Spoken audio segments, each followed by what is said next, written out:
पुत्रदा एकादशी कब है? 23 या 24 अगस्त व्रत में। पारण कब और कैसे करें जानिए। संपूर्ण विधि श्री शिवाय नमस्तुभ्यम। भक्तों, आज आप सब जानेंगे श्रावण मास शुक्ल पक्ष पुत्रदा एकादशी का व्रत कब धारण किया जा रहा है। साथ ही जानेंगे व्रत के शुभ मुहूर्त के बारे में। पारण का समय कब होगा, पारण कब और किस चीज से किया जाएगा, इस दिन क्या करना चाहिए, क्या नहीं करना चाहिए। तो आइए जानते हैं श्रावण शुक्ल पुत्रदा एकादशी व्रत के शुभ मुहूर्त, पालन, समय, व्रत, पूजा, महत्व, नियमों के बारे में। आप सभी भक्तों को श्रावण शुक्ल पुत्रदा एकादशी व्रत की ढेर सारी शुभकामनाएं। आप सभी के जीवन में लक्ष्मी नारायण की कृपा से सभी प्रकार के सुख तथा समृद्धि की प्राप्ति हो। तो प्रत्येक माह के कृष्ण पक्ष और शुक्ल पक्ष की एकादशी तिथि के दिन एकादशी का व्रत धारण किया जाता है। इसे एकादशी या गारस व्रत के नाम से जाना जाता है। यह व्रत सभी प्रकार के पाप और ताप को नष्ट करने वाली है। सभी एकादशी का अपना अपना विशेष महत्व माना गया है। इसी प्रकार से श्रावण मास शुक्ल पक्ष की एकादशी व्रत का अपना विशेष महत्व माना गया है। इसे पुत्रदा एकादशी, पवित्र एकादशी और प्रदायिनी एकादशी के नाम से भी जाना जाता है।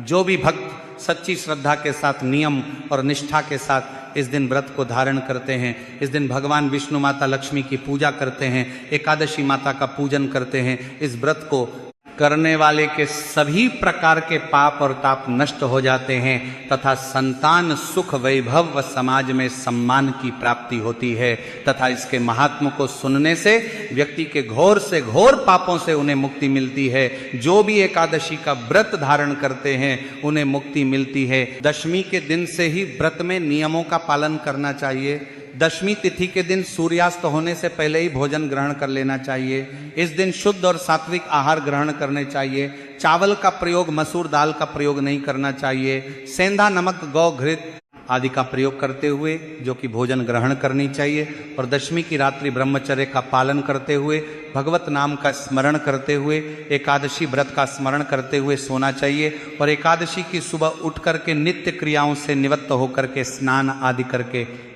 शुद्ध वस्त्र धारण करके व्रत का संकल्प लेना चाहिए। भगवान विष्णु से प्रार्थना करनी चाहिए कि हे भगवान, आज मैं श्रावण शुक्ल पुत्रदा एकादशी का व्रत धारण करने जा रहा हूं या करने जा रही हूं।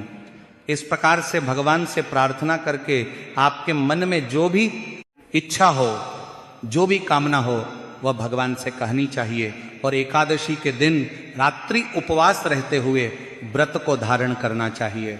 जो उपवास नहीं रह पाते हो, जिनका स्वास्थ्य सही ना हो, तो आप एक समय फलाहार ग्रहण करके व्रत को धारण करें। और भगवान का जो कि पूरे विधि विधान के साथ सुबह और शाम के वक्त पूजन करना चाहिए। इस दिन भगवान विष्णु का जो कि जल से अभिषेक करें, पंचामृत से अभिषेक करें, शुद्ध गंगा जल से अभिषेक करें, भगवान को पीले वस्त्र चढ़ाएं, यज्ञ पवित्र अर्पित करें, फिर काले तिल जौ भगवान को अर्पित करें, तुलसी दल अर्पित करें, फिर धूप और दीप दिखाएं, अनेक प्रकार का नैवेद्य आदि का भगवान को भोग लगाएं। खास करके इस व्रत में भगवान को गुड़ और साबुत धनिये का भोग अवश्य ही लगाना चाहिए। और गुड़ का, जो कि केवल गुड़ का ही प्रसाद के रूप में, उसे ग्रहण भी करना चाहिए। जब भी भगवान को भोग लगाते हैं तो तुलसी दल डाल के भगवान को भोग लगाएं। आप चाहे तो अनेक प्रकार के दूध से बने हुए वस्तु या फल फ्रूट आदि का भगवान को भोग लगाएं, तो इससे अनंत फलों की प्राप्ति होती है।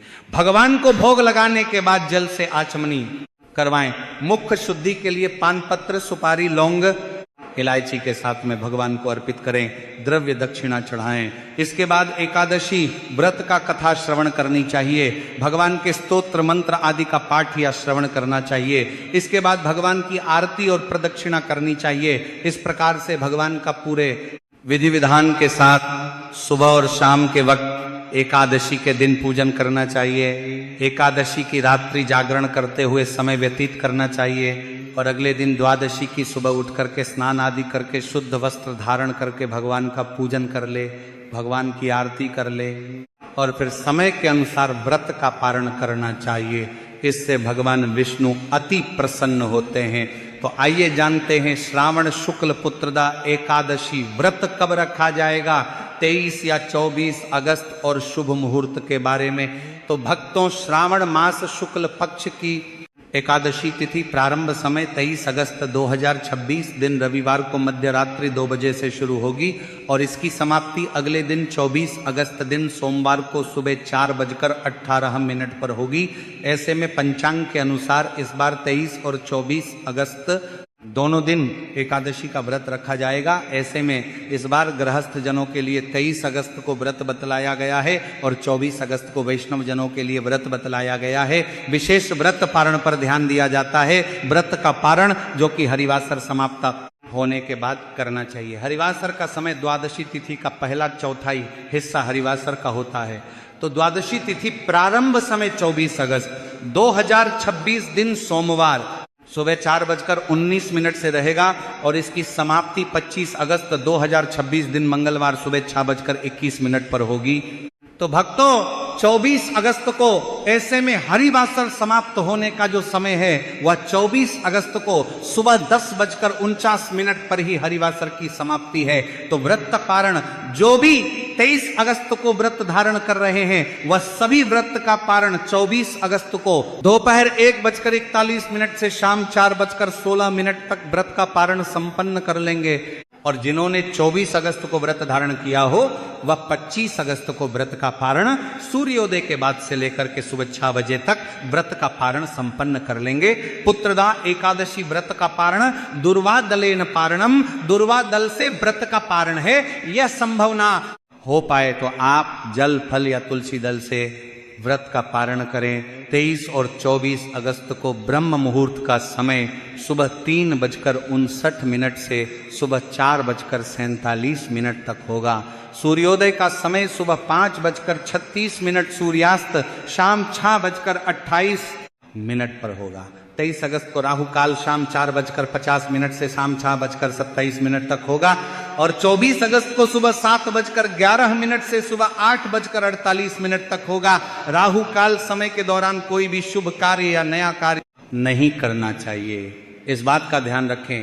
23 अगस्त को प्रातः काल पूजा का शुभ मुहूर्त सुबह 7:11 से सुबह 8:48 तक होगा। अभिजीत मुहूर्त का समय सुबह 11:35 से दोपहर 12:26 तक होगा। गोधूली मुहूर्त का समय शाम 6:15 से शाम 6:39 तक होगा। शाम को पूजा का शुभ मुहूर्त शाम 6:27 से शाम 6:50 तक होगा। नक्षत्र जो कि मूल होगा शाम 5:44 तक। उसके बाद पूर्वाषाढ़ा नक्षत्र होगा, योग प्रीति होगा। 23 अगस्त की सुबह 6:11 से शुरू होकर के अगले दिन सुबह 7:01 तक प्रीति योग होगा। तो भक्तों, जो भी व्रत है व्रत के दौरान जो कि शुद्ध और सात्विकता का पालन करना चाहिए, ब्रह्मचर्य का पालन करना चाहिए। व्रत के दौरान किसी के ऊपर क्रोध नहीं करनी चाहिए। अपने मन में किसी के प्रति ईर्ष्या या द्वेष का भाव नहीं लाना चाहिए। पूर्ण भक्ति भाव के साथ भगवान विष्णु के चरणों में अपना मन लगाना चाहिए। इस दौरान ओम नमो भगवते वासुदेवाय या श्री कृष्ण गोविंद हरे मुरारी आदि मंत्रों का जप करना चाहिए। इस प्रकार व्रत को धारण करने से, व्रत में नियमों का पालन करने से व्यक्ति के सभी प्रकार के पाप और ताप नष्ट हो जाते हैं। संतान इच्छुक भक्तों को संतान लाभ की प्राप्ति होती है तथा सभी प्रकार के पापों का नाश होता है और अंत में भगवान विष्णु के धाम की प्राप्ति होती है। तो भक्तों, आशा है कि ये जानकारी आपको अच्छी लगी होगी। इसी प्रकार से ज्ञानवर्धक जानकारियां प्राप्त करते रहने के लिए, व्रत पूजा के बारे में जानने के लिए, कथा को सुनने के लिए चैनल पे अगर आप पहली बार आए हैं तो चैनल को सब्सक्राइब करें, वीडियो को लाइक करें, शेयर करें। सुखी रहें और स्वस्थ रहें। जय श्री राधे कृष्ण। धन्यवाद।